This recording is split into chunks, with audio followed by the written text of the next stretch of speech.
ಶ್ರೀ ನಿಜ ಗುಣಿಯ ಗ್ರಂಥವನ್ನು ನಿಜವಾಗಿ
ಜಗದಾದಿ ಜಗದ್ಗುರು ಅದ್ವೈತ ಸಾರ್ವಭೌಮ ಭಕ್ತರ ಮುಕ್ತರ ಕಲ್ಪವೃಕ್ಷ ಕಾಮಧೇನು ಸದ್ಗುರು ಸಿದ್ಧಾರೂಢ ಮಹಾಸ್ವಾಮಿಗಳ ಶ್ರೀ ಪಾದ ಪದ್ಮಗಳಿಗೂ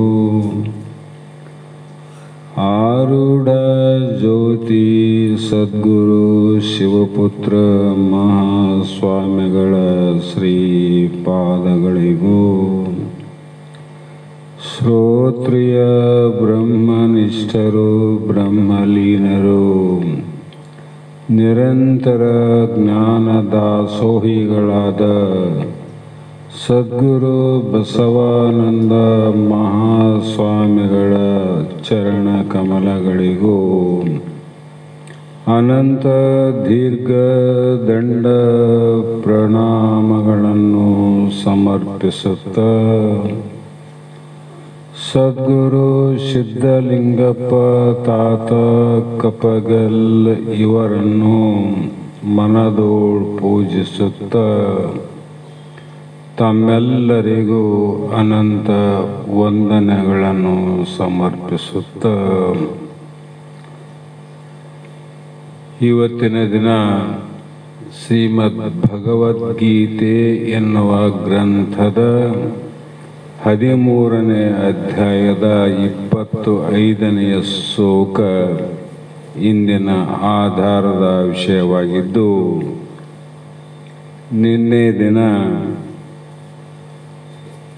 ಶ್ರೀಕೃಷ್ಣನಾದ ಭಗವಂತನು ತನ್ನ ಅಚ್ಚುಮೆಚ್ಚಿನ ಭಕ್ತಿ ಭಾವದಿಂದ ಕೂಡಿದ ಶಿಷ್ಯನಾದ ಅರ್ಜುನನಿಗೆ ಅನಂತ ರೀತಿ ಬೋಧನೆಯನ್ನು ಮಾಡಿ ಇಂತಹ ಒಂದು ಸ್ವರೂಪ ಜ್ಞಾನವನ್ನು, ಸ್ವರೂಪ ಅಂದ್ರೇನು, ಈ ದೇಹದಲ್ಲಿ ಇರುವಂಥ, ದೇಹ ಏನದ ಪ್ರಕೃತಿ ಅದ, ದೇಹದಲ್ಲಿ ಇರುವಂಥದ್ದು ಒಂದು ಪುರುಷ ಅಂತ. ಪುರುಷನಿಗೆ ನಾವು ಹಲವು ಶಾಸ್ತ್ರಗಳಲ್ಲಿ ಆತ್ಮ ಅಥವಾ ಜೀವಾತ್ಮ ಅಂತೀವಿ. ಪ್ರಕೃತಿಗೆ ನಾವು ಪ್ರಪಂಚ ಅಥವಾ ದೇಹ ಅಂತ ಕರಿತೀವಿ. ವಿಶ್ವ ದೃಷ್ಟಿಯಿಂದ ನೋಡಿದರೆ ಪ್ರಪಂಚ ಜಗತ್ತು, ಯಾಕಂದ್ರೆ ಬಹಳ ದೊಡ್ಡದಾದ ಇದು ಜಗತ್ತು, ಅಂದ್ರೆ ಬಹಳ ದೊಡ್ಡದು. ಆದರೆ ಸಾಮಾನ್ಯ ದೃಷ್ಟಿಯಿಂದ ನೋಡಿದರೆ ಶರೀರ ಬಹಳ ಚಿಕ್ಕದಾದ. ಈ ಜಗತ್ತಿನಲ್ಲಿ ಎಷ್ಟು ಚಿಕ್ಕದಾದಂದ್ರೆ ಬಹಳ ಚಿಕ್ಕದು, ಅಳತೆ ಮಾಡಿದ್ರೆ ಬಹಳ ಚಿಕ್ಕದು. ಅದು ಮಹಾತ್ಮರು 8 ಗೇಣಿನ ಶರೀರ ಅಂತ ಅಳತೆ ಕೂಡ ಮಾಡ್ಯಾರ. ಅವರು ಎಲ್ಲರೂ ಸೀರೆ ಪಂಜೆ ಬಟ್ಟೆ ಎಲ್ಲವನ್ನ ಅಳತೆ ಮಾಡೀವಿ, ನೀರನ್ನು ಅಳತೆ ಮಾಡೀವಿ, ಭೂಮಿಯನ್ನು ಅಳತೆ ಮಾಡ್ತೀವಿ, ದೇಶದ ಗಡಿ ಭಾಗವನ್ನು ಅಳತೆ ಮಾಡೀವಿ. ಆದರೆ ಮಹಾತ್ಮರು ಏನು ಅಳತೆ ಮಾಡ್ಯಾರ ಅಂದರೆ ಯಾರು ಮಾಡಲಾರದ ಶರೀರವನ್ನು ಅಳತೆ ಮಾಡಿದರು. ಎಂಟು ಗೇಣಿನ ಶರೀರ ಅಂತ ಅವ್ರು ಕರೆದರು. ಇಲ್ಲಿ ದೇಹದ ಮಧ್ಯಭಾಗ ಒಂದಾದ, ದೇಹದ ಮಧ್ಯಭಾಗ ಅದು ಎಷ್ಟು ಕರೆಕ್ಟಾಗಿ ಅಳತೆ ಮಾಡ್ಯಾರಂದ್ರೆ, ನಾವು ಎಲ್ಲಿಯಾದರೂ ಸ್ವಲ್ಪ ಒಂದು ಶರ್ಟನ್ನು ಹೊಲಿಲಿಕ್ಕಾಗಿದ್ರೆ ಒಂದು ಸ್ವಲ್ಪ ಚೂರು ಹೆಚ್ಚು ಕಮ್ಮಿ ಇಲ್ಲಾದರೂ ಅಳತೆ ವ್ಯತ್ಯಾಸ ಆಗ್ತದೆ, ಇಲ್ಲಾದರೂ ಅಳತದೆ. ಆದರೆ ಈ ದೇಹವನ್ನು ಅಳತೆ ಮಾಡಿದಂಥ ಮಹಾತ್ಮರಲ್ಲ, ಒಂದು ಚೂರು ಹೆಚ್ಚಿಲ್ಲ ಕಡಿಮೆ ಇಲ್ಲ. ಹೇಗೆ ಅಳತೆ ಮಾಡಬೇಕು ಅಂದರೆ,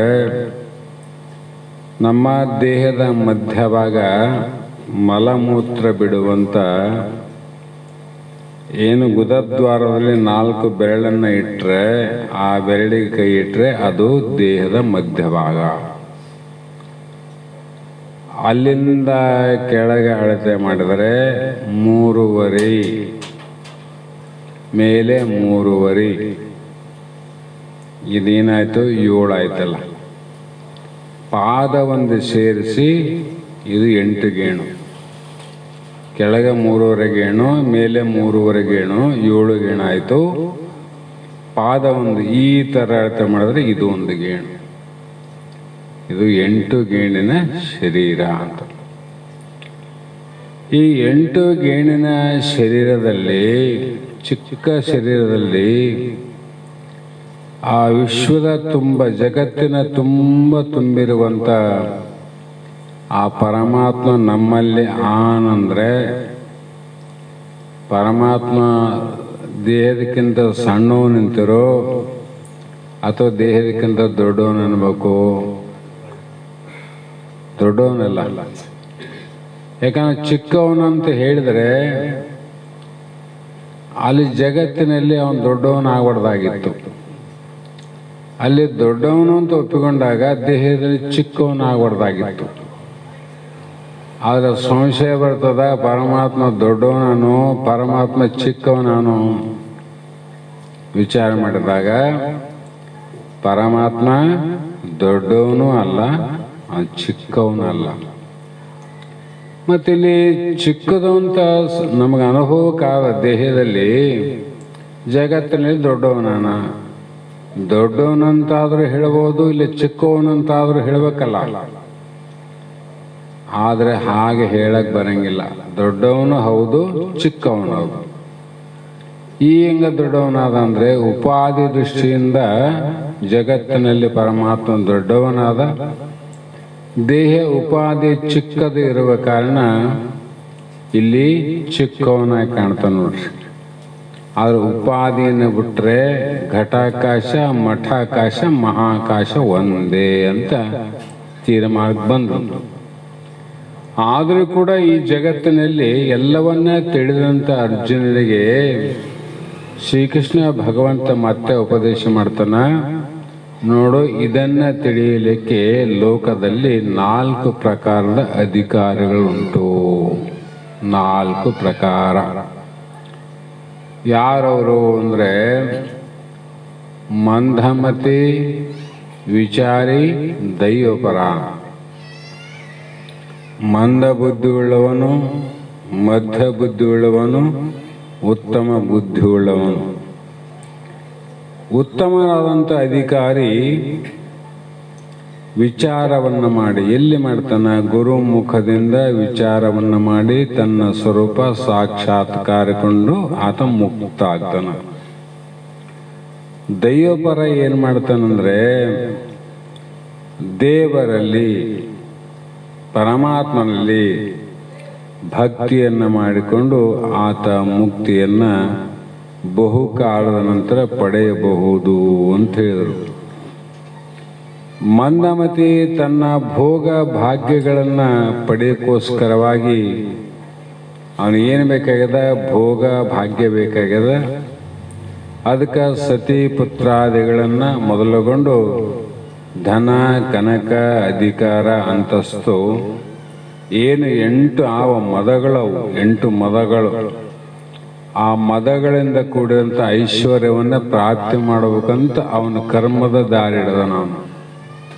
ಅವನು ಕರ್ಮದ ದಾರಿ ಹಿಡಿದನ.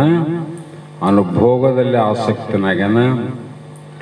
ಇವರ ದೇವರ ಕಡೆ ದಾರಿ ಹಿಡಿದನ, ಅವನು ಭಕ್ತಿ ಮಾರ್ಗವನ್ನು ಹಿಡಿತಾನ ಮತ್ತು ತನ್ನ ಸ್ವರೂಪದ ಕಡೆ ದಾರಿ ಹಿಡಿದವನು ಮುಕ್ತಿಯನ್ನು ಹೊಂದ್ತಾನ. ಇದರಲ್ಲಿ ನಾಲ್ಕನೆಯದು ಒಂದು ಮಾಡಿದ್ರೆ ಅವರು, ಇನ್ನು ನಾಲ್ಕನೆಯ ಮಂದನಿಗಿಂತ ಅತಿ ಮಂದ ಅಂದ. ಶಾಸ್ತ್ರಗಳಲ್ಲಿ ಕೆಲವು ಕಡೆ ಉತ್ತಮ ಅಂದಾರ, ಮಂದ ಕನಿಷ್ಠ, ಅದಕ್ಕಿಂತ ಕನಿಷ್ಠ. ಅಂಥವ್ರ ಗತಿ ಏನಪ್ಪ ಅಂತ ಇಲ್ಲಿ ಒಂದು ಪ್ರಶ್ನೆ ಆದ. ಅವ್ರ ಗತಿ ಏನು? ಅವ್ರನ್ನ ಇಲ್ಲಿ ಕೈ ಬಿಡ್ಬೇಕಾ? ಅದಕ್ಕೆ ನಿನ್ನೆ ಸಂಕ್ಷಿಪ್ತ ಹೇಳೀನಿ. ಕರ್ಮಿಗೆ 100, ಮುಮುಕ್ಷಿಗೆ 3, ಅಭ್ಯಾಸಿಗೆ 2, ಅನುಭವಿಗೆ 1, ಆರೂಢನಿಗೆ ಇದು ಕೊನೆ ಚರ್ಮ ಅಂತ ನಿನ್ನೆ ಅಲ್ಲಿಗೆ ಬಿಟ್ಟಿವಿ. ಹೀಗೆ ಅಂಥ ಅಂಗಹೀನನೂ ಅಸಮರ್ಥನೂ ಆಗ್ಯಾನ. ಅವನಲ್ಲಿ ವಿಚಾರ ಮಾಡುವ ಶಕ್ತಿ ಇಲ್ಲ, ಭಕ್ತಿ ಮಾಡುವ ಶಕ್ತಿ ಇಲ್ಲ. ಕರ್ಮ ಮಾಡಬೇಕಾದ್ರೆ ಅವನಿಗೆ ದೇಹ ಸಾಥಿ ಕೊಡವಲ್ತು, ಅಂಗಹೀನ. ಅವನೇನು ಮಾಡ್ತಾನ್ರಿ? ಕರ್ಮ ಯಾವುದೋ ಯಜ್ಞ ಮಾಡಂದ್ರು, ಜಪ ಮಾಡಂದ್ರು, ಅವನಿಗೇ ತನ್ನ ಮನಸ್ಸೇ ಒಂದು ಕ್ಷಣ ಇದಿಲ್ಲ, ಅಂಥವನು ಮಾಡ್ಲಿಕ್ಕೆ ಸಾಧ್ಯ ಇಲ್ಲ. ಅಂಥವ್ರ ಗತಿ ಹೇಗೆ ಅಂದರೆ, ಮಹಾತ್ಮ ಹೇಳ್ತಾರ, ಗುರುವಿನ ಕಟಾಕ್ಷ, ಆತನ ಹೊರನೋಟ ಎಲ್ಲಿದೆ ಅಂದರೆ, ತಾಯಿ ತನ್ನ ಕನಿಷ್ಠ ಮಗನ ಮೇಲೆ ಇದ್ದಷ್ಟು ಪ್ರೀತಿ ಒಳ್ಳೆ ಮಕ್ಕಳ ಮೇಲೆ ಮಾಡೋದಿಲ್ಲ. ಯಾಕಂದರೆ ಆ ಮಂದ ಮಗಳ ಜವಾಬ್ದಾರಿ ಹೆಚ್ಚಿಂದಿರ್ತದ ತಾಯಿಗೆ ಅಂತ. ಯಾಕಂದ್ರೆ ಅವ್ರು ಮಾಡ್ಕೊಂಡು ಹೋಗ್ತಾರೆ, ಅವ್ರು ನಡೀತದ, ಅವ್ರೇನು ಪಾರಾಗ್ತಾರ್ರಿ. ಇವ್ರದೊಂದೇ ನಮಗೆ ಚಿಂತೆ. ಯಾಕಂದರೆ ಅವರ ಚಿಂತೆಯನ್ನು ತಾಯಿ ಮಾಡಬೇಕಾಗ್ತಾರೆ. ಸಾಮಾನ್ಯವಾಗಿ ಕುರಿಗಳನ್ನು ಕಾಯುವಂಥ ಒಬ್ಬ ಕುರುಬ ಇರ್ತಾನೆ. ಎಲ್ಲ ಕುರಿಗಳ ಮೇಲೆ ಆತ ನಿಗಾ ಇಟ್ಟಿರ್ತಾನೆ, ಎಲ್ಲ ಕುರಿಗಳ ಮೇಲೆ. ಆದರೂ ಕೂಡ ಆ ಕುರಿಗಳ ಮಧ್ಯದಲ್ಲಿ ಯಾವುದೋ ಒಂದು ಕುರಿ ಮರಿ ಕಾಲು ಮುರಿದಿತ್ತು ಅಂದರೆ ಆ ಮರಿಯನ್ನು ತನ್ನ ಹೆಗಲ ಮೇಲೆ ಹಾಕಿಕೊಂಡು ಹೋಗ್ತಾನೆ ನೋಡ್ರಿ. ಅಂದರೆ ಯಾರ ಮೇಲೆ ಹೆಚ್ಚಿರ್ತದ? ಮಂದನ ಮೇಲೆ. ಅತಿ ದಡ್ಡ್ರ್ಯಾರ ಅವ್ರ ಮೇಲೆ ಭಗವಂತನ, ಗುರುನಾಥನ ಅವನ ಕೈ ಬಿಡೋದಿಲ್ಲ. ಹೇಗಾದರೂ ಮಾಡಿ ರಕ್ಷಣೆ ಮಾಡಬೇಕು, ಉದ್ಧಾರ ಮಾಡಬೇಕು. ಈ ಭವದಿಂದ ಅವರನ್ನು ಎತ್ತಿ ಭವರೋಗದಿಂದ ನಿವೃತ್ತಿ ಮಾಡಬೇಕಂತ ಹೆಚ್ಚಿನ ಪ್ರೇಮ ಇರ್ತದೆ. ಹಾಗಾಗಿ ಈ 4ನೇ ಶ್ಲೋಕದಲ್ಲಿ ಏನು ಹೇಳ್ತಾರಂದ್ರೆ, ಅನ್ಯೇ ತು ಏವಂ ಅಜಾನಂತ ಸತ್ವ ಅನ್ಯೇಭ್ಯ ಉಪಾಸತೆ ತೇ ಅಪಿಚೆ ಅತಿತರಂತಿ ಏವ ಮೃತ್ಯುಂ ಶ್ರುತಿ ಪಾರಾಯಣ. 25ನೇ ಶ್ಲೋಕದಲ್ಲಿ ಹೇಳ್ತಾನೆ ಭಗವಂತ, ಅರ್ಜುನ, ಈಗ ಇಲ್ಲಿವರೆಗೆ ಹೇಳಿದ ಸಾಧನೆಗಳನ್ನು ಹೇಳಿದೀವಿ. ಇಲ್ಲ ಕರ್ಮನ ಮಾಡಬೇಕು, ಇಲ್ಲ ಉಪಾಸನ ಆದರೂ ಮಾಡಬೇಕು, ಇಲ್ಲ ಜ್ಞಾನ ಸಾಧನೆ ಆದರೂ ಮಾಡಬೇಕು ಅಂದ್ವಿ.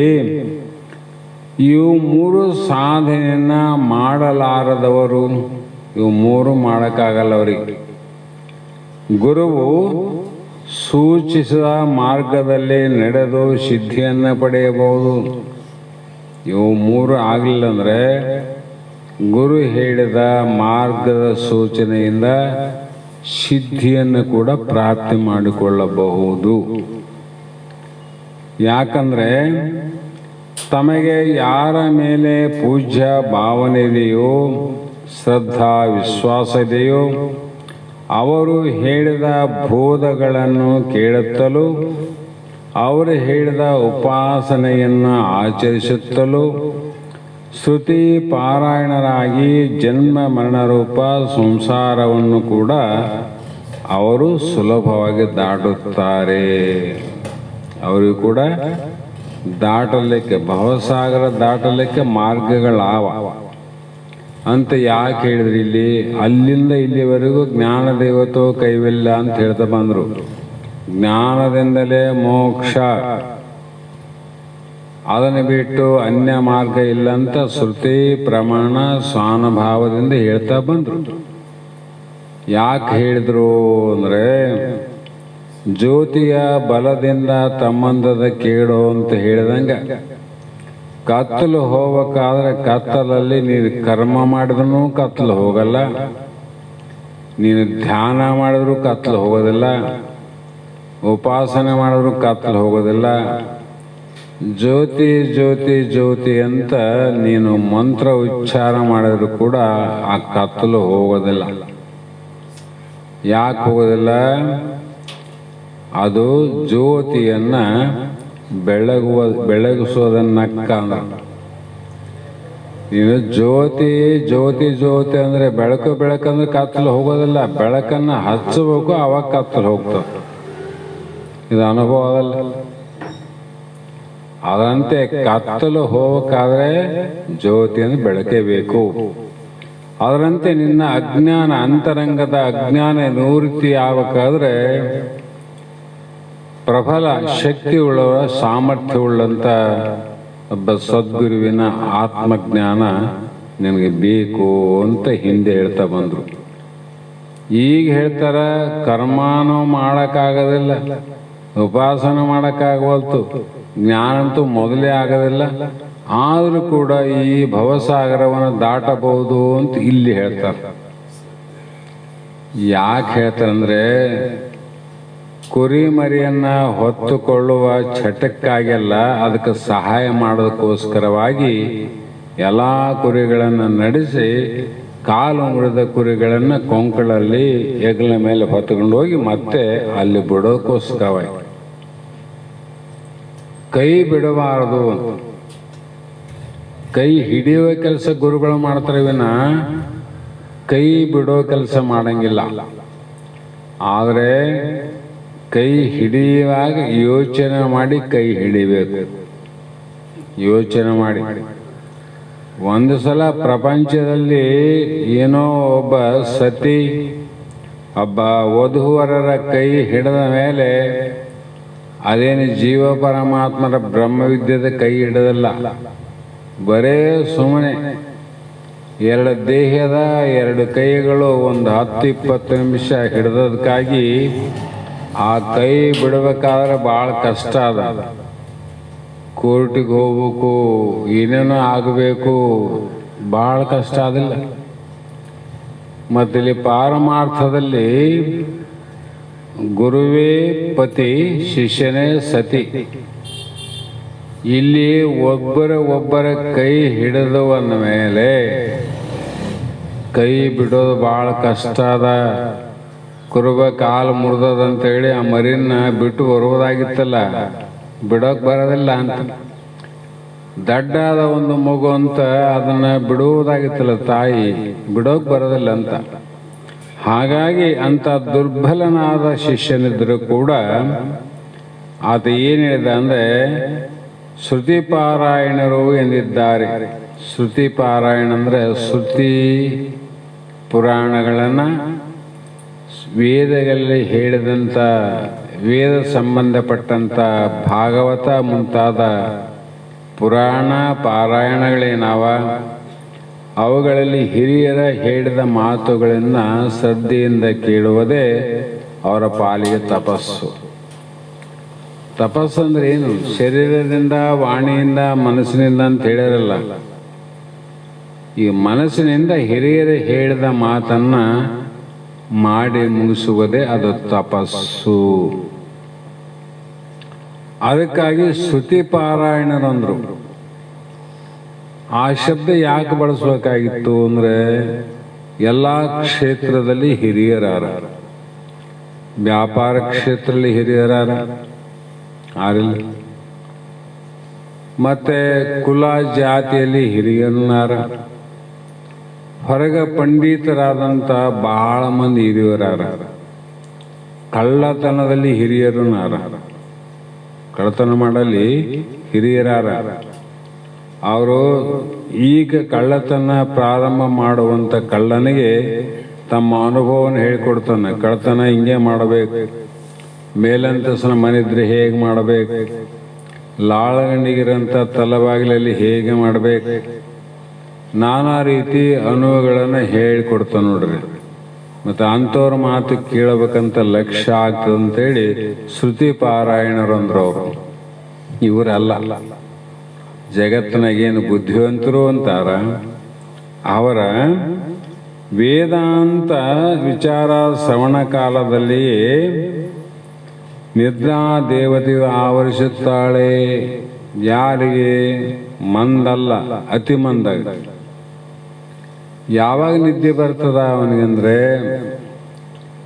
ಬಹಳ ಹೊಲಕ್ಕೆ ಹೋಗ್ಯಾನ, ಪ್ರವಾಸ ಮಾಡ್ಯಾನ, ಊಟ ಮಾಡ್ಯಾನ, ನಿದ್ದೆ ಬರವಲ್ತು. ಬೇರೆ ಯಾವುದೇ ಕಾರ್ಯ ಮಾಡೋರು ನಿದ್ದೆ ಬರವಲ್ತು. ಅವ್ರಿಗೆ ನಿದ್ದೆ ಯಾವಾಗ ಬರ್ತದ ಅಂದ್ರೆ ವೇದಾಂತ ಶಾಸ್ತ್ರ ಕೇಳುವಾಗ ನಿದ್ದೆ ಬರ್ತದ ಅವ್ರಿಗೆ ಅವಾಗ ನಿದ್ದೆ ಬರುತ್ತೆ. ಹಾಗಾಗಿ ಮಿಕ್ಕ ಯಾವ ಸಾಧನೆಯಿಂದಲೂ ಕೆಲಸವಿಲ್ಲ. ಬೋಧಕರು ಹೇಳುವ ವೇದಾಂತ ವಿಚಾರವನ್ನು ಶ್ರವಣ ಮಾಡುತ್ತಿದ್ದರೆ ಸಾಕು, ಕಾಲಕ್ರಮದಿಂದ ಅವರು ಪರಮಾರ್ಥ ಸಿದ್ಧಿಯನ್ನು ಪಡೆದುಕೊಳ್ಳುತ್ತಾರೆ ಎಂದು. ಕಾಲಕ್ರಮೇಣ ಅಂದ್ರೆ ನೋಡ್ರು, ಅದಕ್ಕೆ 100 ಜನ್ಮ ಅಂತ ಹೇಳಿದ್ವಿ ನಾವು. ಕೈ ಬಿಡಬಾರ್ದಪ್ಪ, ಅವನಿಗೆ ಆಶೆ. ಒಂದು ಸಲ ತಪಸ್ಸಿಗೆ ಕೂತಿದ್ರು ಇಬ್ರು. ಆ ಸಮಯದಲ್ಲಿ ನಾರದ ಮಹರ್ಷಿಗಳು ಕೈಲಾಸಕ್ಕೆ ಹೊರಟಿದ್ರು.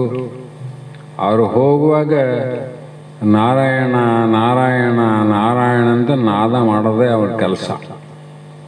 ಆ ಶಬ್ದ ಕೇಳಿದ್ರೆ ಗೊತ್ತಾಗ್ತಿತ್ತು ನಾರದ ಮಹರ್ಷಿಗಳು ಇಲ್ಲಿ ಹೊರಟಾರ ಅಂತ ಗೊತ್ತಾಗ್ತಿತ್ತು. ಇವರು ತಪಸ್ಸಿಗೆ ಅಲ್ಲೊಬ್ಬರು ಸ್ವಲ್ಪ ದೂರ ಒಬ್ರು ಕೂತಿದ್ರು. ಈ ನಾರದ ಮಹರ್ಷಿಗಳನ್ನ ನೋಡಿ ಅವ್ರು ಹೇಳಿದ್ರು, ನಾವು ತಪಸ್ಸಿಗೆ ಕುಳಿತು ಬಹಳ ವರ್ಷಗಳಾಯ್ತು, ಒಂದು ದಿನ ಅಲ್ಲ, 2 ಬಹಳ ವರ್ಷ ಆಗ್ಯಾವ. ಅದಕ್ಕೆ ಋಷಿಗಳೇ, ತಮ್ಮ ಪ್ರವಾಸ ಎಲ್ಲಿಗೆ ಅಂದ್ರೆ ನಾನು ಕೈಲಾಸಕ್ಕೆ ಹೋಗ್ತೀನಿ, ಪರಮೇಶ್ವರನ ಹತ್ರ ಹೋಗ್ತಾ ಇದ್ದೀನಿ ಅಂದ. ಆವಾಗಂದ್ರು, ಯಾತಕ್ಕಾಗಿ ಹೋಗ್ತೀರಿ ಅಂದ. ನೋಡು, 3 ಲೋಕದ ಸಮಾಚಾರ ವಿಷಯ ವರ್ತಮಾನವನ್ನ ಭಗವಂತನಿಗೆ ತಿಳಿಸಲಿಕ್ಕೆ ಹೊಂಟೀನಿ ಎಂದ ನಾರದ. ಅದಕ್ಕೆ 3 ಲೋಕದ ಸುದ್ದಿ ನಾರದಾಗ ಗೊತ್ತವನಿ. ಆವಾಗ ಇವ್ರು ಹೇಳಿದ್ರು, ಇಷ್ಟು ದಿನ ಇಷ್ಟು ವರ್ಷ ಆದ್ರೂ ಕೂಡ ನಮ್ಮ ತಪಸ್ಸಿಗೆ ಏನು ಪರಮಾತ್ಮ ಕಿವಿಗೊಟ್ಟಿಲ್ಲ, ನಮ್ಮನ್ನು ನೋಡಿಲ್ಲ. ಹೆಂಗೋ ಹೋಗ್ತೀರಿ ನಮ್ಮ ಸಲುವಾಗಿ ಅಂತಲ್ಲ, ನಿಮ್ಮದ್ರಾಗ ನಮ್ಮದು ಸ್ವಲ್ಪ ಕೇಳ್ರಿ ಅಂದ. ಏನ್ ನಿಮ್ದು?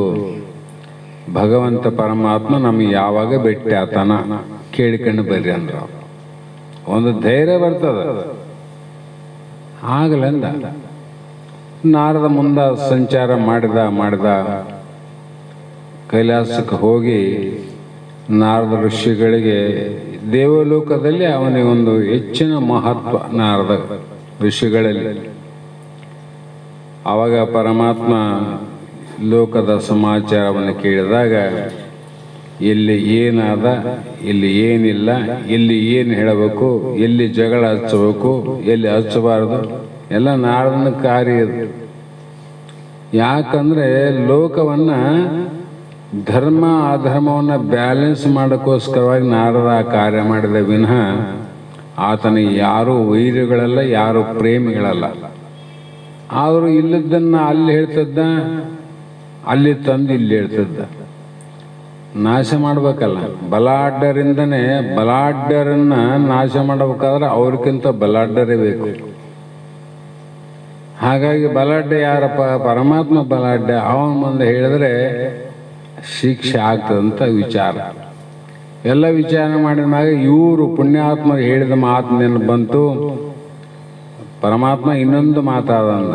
ಏನಂದ? ನಾ ಬರೋ ದಾರಿಯಲ್ಲಿ ಇಬ್ಬರು ನಿನಗೋಸ್ಕರವಾಗಿ ತಪಸ್ಸನ್ನು ಮಾಡ್ತಿದ್ದಾರ, ಎಷ್ಟು ವರ್ಷ ಆಯ್ತಂತ ಇನ್ನೂ ಕೂಡ ನಿಮ್ಮ ದರ್ಶನ ಅವರಿಗೆ ಆಗಿಲ್ಲ. ಅದಕ್ಕೆ ನಮ್ಮ ಸಮಾಚಾರ ಸ್ವಲ್ಪ ಕೇಳ್ರಿ, ಯಾವಾಗ ನಮ್ಮನ್ನು ಭೇಟಿ ಮಾಡ್ತಾರೆ, ಯಾವಾಗ ದರ್ಶನ ಕೊಡ್ತಾರ ಕೇಳಿ ಬರುವಾಗ ಹೇಳಂದ್ರೆ ನಾವು ಮತ್ತೆ ವಾಪಸ್ ಅದೇ ದಾರಿ ಹಿಡಿದು ಹೋಗ್ಬೇಕಾಗ್ಯದ. ಅದು ನಾನು ಏನು ಹೇಳ್ಬೇಕು ಅವ್ರಿಗೆ ಅಂದ. ಯಾರು? ನಾರದ. ಅವಾಗ ಭಗವಂತಂದ, ಅವ್ರೇನು ಗಿಡದ ಬುಡಕ ಕುಂತರ ತಪಸ್ಸಿಗೆ ಗೊತ್ತು ನನಗೆ. ಅವನು ಮರದ ಕೆಳಗೆ ಕೂತಾನ, ಇವನು ಮರದ ಕೆಳಗನೇ ಕುಂತಾನ. ಆದ್ರೆ ಅವರಿಬ್ಬರಿಗೆ ಹೇಳು, ಈ ಮರದಲ್ಲಿ ಇರುವಂತ ಗಿಡದ ತಪ್ಪಲುಗಳು ಒಂದು ಒಂದು ಒಂದು ಉದುರಿ ಆ ತಪ್ಪಲ ಖಾಲಿ ಯಾವಾಗ ಎಷ್ಟು ವರ್ಷಕ್ಕಾಗ್ತದ ಆವಾಗ ನಾನು ಬಂದು ಭೇಟಿ ಆತೀನಂತ ಅವ್ರಿಗೆ ಹೇಳ್ರಂದ. ನಾರದಾಗ ಆಶ್ಚರ್ಯ ಆಯ್ತು. ಒಂದೊಂದು ತಪ್ಪಲುಗಳು ಉದುರಕ್ಕೆ ಎಷ್ಟೆಷ್ಟು ವರ್ಷಗಳು ಬೇಕು. ಇಡೀ ಗಿಡದ ತಪ್ಪಲೆಲ್ಲ ಉದುರಿದ ಮೇಲೆ ಭೇಟಿ ಆಗ್ತಂದ್ರೆ ಇದಾಗದಂದ. ಆವಾಗ ಬಂದ ಋಷಿಗಳು ಬರ್ತಂದ್ರೆ ಬಹಳ ಖುಷಿ. ಪರಮಾತ್ಮ ಏನೋ ಒಂದು ಆಜ್ಞೆ ಮಾಡ್ಯಾನ, ವಿಷಯ ತಂದಿರ್ತಾನ ಅಂತ ಕೇಳಿದವನು. ಕೇಳಿದಾಗ ನೋಡು ಪರಮಾತ್ಮ ಅಂತ ಹಿಂಗೆ ಹೇಳ್ಯಾನ. ಆವಾಗ ಅವನ ಕಂಡ ಮುಗಿತಂದ. ನಾವು ತಿಳಿಲಾರ್ದ ಭಗವಂತನ ತಪಸ್ಸು ಮಾಡಿವಿನ ಮೊದಲೇ ಈ ಥರ ಅಂದ್ರೆ ಅವನು ತಪಸ್ಸೆ ಮಾಡ್ತಿದ್ದಿಲ್ಲ. ಎದ್ದೋಗ ದಿವೇಶ ಅಂದ, ಕಂಬಳಿ ಜಾಡಿಸಿದ, ಎದ್ದು ಹೊರಟೆ ಬಿಟ್ಟ, ತಪಸ್ಸು ಬಿಟ್ಟೆ ಬಿಟ್ಟ. ಆಯ್ತು, ನನಗೇನು ಸಂಬಂಧನ? ನಾರದ ಮತ್ತೆ ಹಂಗೆ ಹೋದ ಇನ್ನೊಬ್ಬನಿದ್ನಲ್ಲ. ಆವಾಗ ಅವನು ಕೇಳಿದ, ಅವನಿಗೆ ಕೂಡ ಇದೇ ಮಾತನ್ನು ಹೇಳಿದ. ಮಾತು ಹೇಳಿದಾಗ ಇವನು ಎಷ್ಟು ಕೋಪ, ಎಷ್ಟು ದುಃಖ ಆಗಿತ್ತು ಮೊದಲನೇವನಿಗೆ, ಅವನಿಗೆ ಅಷ್ಟೇ ಶಾಂತಿ ಆಯ್ತು, ಅಷ್ಟೇ ಆನಂದ ಆಯ್ತು ಇನ್ನೊಬ್ಬನಿಗೆ. ಯಾಕಂದ್ರೆ ಅವನು ಅನ್ಕಂಡ, ಎಷ್ಟೇ ವರ್ಷವಾಗಲಿ, ಎಷ್ಟೇ ಯುಗಗಳಾಗಲಿ,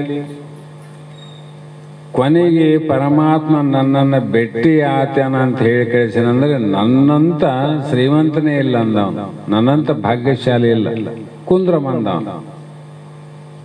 ನೋಡ್ರಿ ಎಷ್ಟು ವ್ಯತ್ಯಾಸ. ಇವನು ಎದ್ದು ಅದ, ಅವನು ಕುಂತ.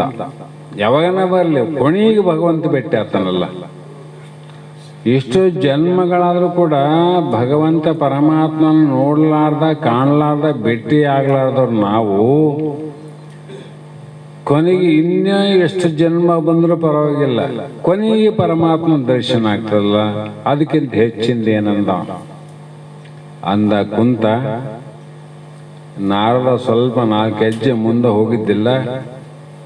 ಪರಮಾತ್ಮ ಏನು ಹೇಳಿದ್ನಲ್ಲ, ಕೈಲಾಸದಿಂದ ಆ ಒಂದು ತಪಸ್ಸಿ ಕುಂತಂತ ವಿಶ್ವಾಸದಿಂದ ಕುಂತನಲ್ಲ, ಅವನ ಎದುರಿಗೆ ಪ್ರತ್ಯಕ್ಷನೇ ಆಗಿದ್ದ. ನಾರದಂದ, ಇದೇನಂದ, ಈಗ ಹೇಳಿ ಕಳಿಸನ, ಈ ಗಿಡದ ತಪ್ಪಲ ಎಷ್ಟು ವರ್ಷಕ್ಕೆ ಬಿದ್ದು ಖಾಲಿ ಆಗುತ್ತವೆಯೋ ಅಷ್ಟು ವರ್ಷ ತಪಸ್ಸು ಮಾಡಿದಾಗ ನಾನು ಕಾಣುತ್ತೇನೆ ಅಂತ ಹೇಳಿ ಕಳಿಸಿದ್ದೆ. ಇವನಿದ್ರೆ ಇನ್ನು ಒಂದು ತಪ್ಪಲನ ಬಿದ್ದಿಲ್ಲ, ಆಗ್ಲೇ ಬಂದಲ್ಲಪ್ಪ ಅಂದ. ತಾತ್ಪರ್ಯ ಏನಂತ ಕೇಳಿದಾಗ ಪರಮಾತ್ಮ ಹೇಳಿದ, ಇಂಥ ವಿಶ್ವಾಸ ಇರ್ಬೇಕಂತ, ಸಾಧ್ಯ ಇರಬೇಕು ಮಾತಿನಲ್ಲಿ. ಅದು ಎಷ್ಟು ದಿನಕ್ಕೆ ಆಗ್ತದೋ, ಯಾವಾಗ ಆಗ್ತದೋ ತಲೆ ಕೆಡಿಸೋದು ಬೇಡ, ಯಾವಾಗಾದ್ರೂ ಆಗ್ತದ ಅನ್ನುವಂಥ ಶ್ರದ್ಧೆ ಯಾರಲ್ಲಿ ಇತ್ತು ಅಂದ್ರೆ ಅಂಥವರಿಗೆ ನಾನು ಅಷ್ಟು ದಿನ ಕಾಯಿಸೋದಿಲ್ಲ, ತಕ್ಷಣದಲ್ಲಿ ಅವರಿಗೆ ನಾನು ಕಾಣಬೇಕು ಅಂತ ನೇಮ ಅದ. ಅವನ ಶ್ರದ್ಧೆಯೆಲ್ಲ ಎದ್ದೋದ, ಇವನ ಶ್ರದ್ಧೆ ಅದ, ಅದಕ್ಕೆ ನಾ ಬಂದಿ ನೋಡ. ವಿಶ್ವಾಸ ಆದಲ್ರಿ, ಭಕ್ತಿ ಆದಲ್ವ. ಹಾಗಾಗಿ ಭಾರತದಲ್ಲಿ ಅನೇಕ ರೀತಿ ಮಹಾತ್ಮರನ್ನು ಕೇಳಿರಿ, ಸಿದ್ಧಿಯನ್ನ ಪಡೆದುಕೊಳ್ಳುತ್ತಾರೆ ಕೆಲವರು. ಪರೀಕ್ಷಿತ ರಾಜನು ಶ್ರವಣ ಯೋಗದಿಂದಲೇ ಮುಕ್ತನಾದ. ಕತೆ ಕೇಳಿದಲ್ಲ, ಮೊನ್ನೆನೇ ಹೋಗ್ಯದ. ಯಾವ ಯೋಗದಿಂದ? ಶ್ರವಣ ಯೋಗ. ಯೋಗ ಅಂದ್ರೆ ಏನು ಬೇರೆ ಅಲ್ಲ, ಶ್ರವಣ ಯೋಗ, ಇಲ್ಲಿ ಭಕ್ತಿ ಯೋಗ, ಅಲ್ಲಿ ಜ್ಞಾನ ಯೋಗ ಅನ್ಬೇಕಷ್ಟೆ.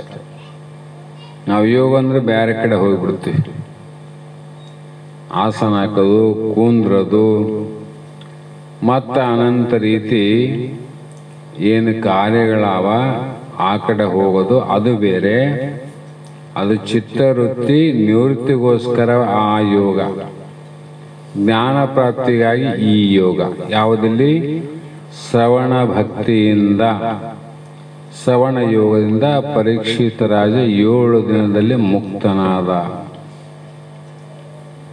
ಸಾಖ್ಯ ಭಕ್ತಿ ಇನ್ನೂ ಬೇರೆ ಬೇರೆ, ಅರ್ಜುನಲ್ಲಿರುವಂಥ ಭಕ್ತಿ ಬೇರೆ, ಹನುಮಂತನಲ್ಲಿರುವಂಥ ಭಕ್ತಿ ಬೇರೆ. ನವವಿಧ ಭಕ್ತಿಗಳಲ್ಲಿ ಯಾವುದಾದ್ರೂ ಒಂದನ್ನು ಮಾಡು ಅಂದ್ರು. ಯಾವುದಾದ್ರೂ ಒಂದನ್ನು ಮಾಡು, ಎಲ್ಲ ಮಾಡ್ಬೇಕಂತೇನಿಲ್ಲ. ಆದರೆ ಮೊಟ್ಟ ಮೊದಲು ಬರೋದೇ ಶ್ರವಣ ಭಕ್ತಿ. ಆತ್ಮನಿವೇದನ ಭಕ್ತಿ ಕೊನೆಗೆ. ಶ್ರವಣದಿಂದ ಅಂದರೆ ಕೇಳುವ ವಚನೋಪದೇಶದಿಂದಲೇ ಮುಕ್ತಿವಿನ ಮಾಡುವ ಸಾಧನ ಕರ್ಮಗಳಿಂದ ಮುಕ್ತಿ ಇಲ್ಲ ಅಂತ ಅರ್ಥ. ಹಾಗಾಗಿ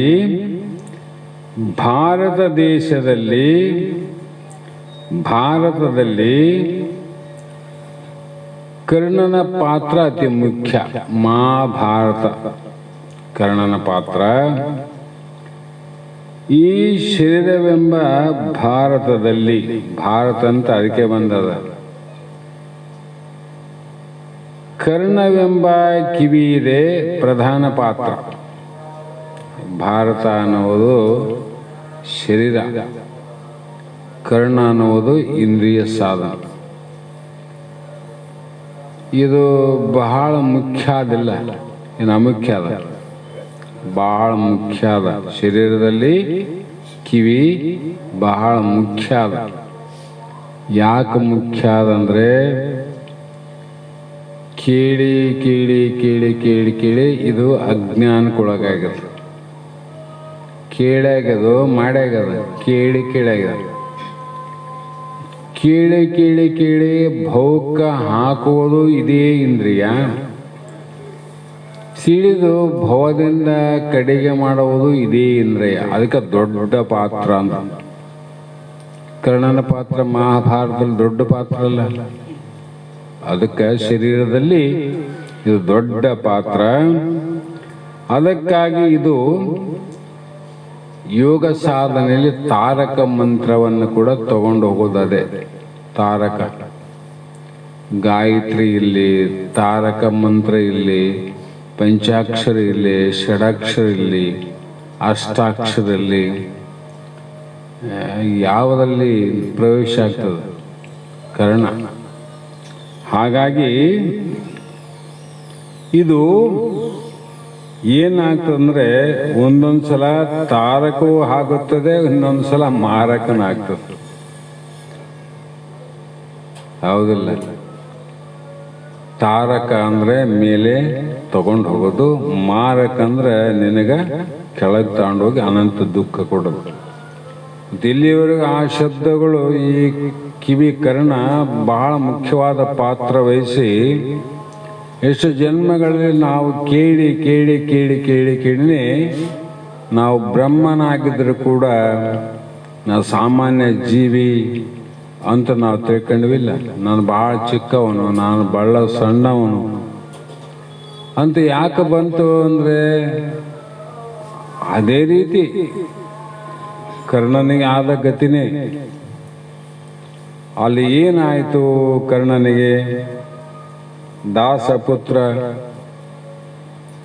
ಆಯ್ತಿಲ್ಲ, ಕುಂತಿ ಪುತ್ರನಿಗೆ ದಾಸಿ ಪುತ್ರಿಯ ಸ್ನೇಹದಿಂದ ಆಕೆಯ ಮಾತನ್ನು ಕೇಳಿ ಕೇಳಿ ಕ್ಷತ್ರಿಯ ವಂಶದಲ್ಲಿ ಅದು ಕುಂತಿ ದೇವಿಯ ಇಲ್ಲಿ ಮಗನಾಗಿ ದಾಸಿ ಪುತ್ರ ಅಂತ ಅವನಿಗೆ ಅಭ್ಯಾಸ ಆಯ್ತು. ಕೇಳಿ ಕೇಳಿ ಆಯ್ತು, ಸುಮ್ಮನೆ ಆಯ್ತು. ಈಗ ಕೇಳಿ ಕೇಳಿ ಆಗೋದಿಲ್ಲ. ಮತ್ತು ನೀನು ದಾಸಿ ಪುತ್ರನಲ್ಲ, ನೀ ಕ್ಷತ್ರಿಯನಿದ್ದಿ, ನೀನು ಕುಂತಿ ಪುತ್ರನೇ ಇದ್ದಿ ಅಂತ ಉಪದೇಶ ಕೇಳಿ ಕೇಳಿನೇ ಹೌದು ನಾನು ಕುಂತಿ ಪುತ್ರ, ನಾ ಕರ್ಣ ಅಂತ ಜ್ಞಾನ ಆಯಿತು. ಮತ್ತು ಅದಕ್ಕೆ ಏನನ್ನ ತಪಸ್ಸು ಮಾಡಿದ ಅವನು. ಅಂದರೆ ಇದು ಮಾರಕನ ಹೌದು, ತಾರಕನ ಹೌದು.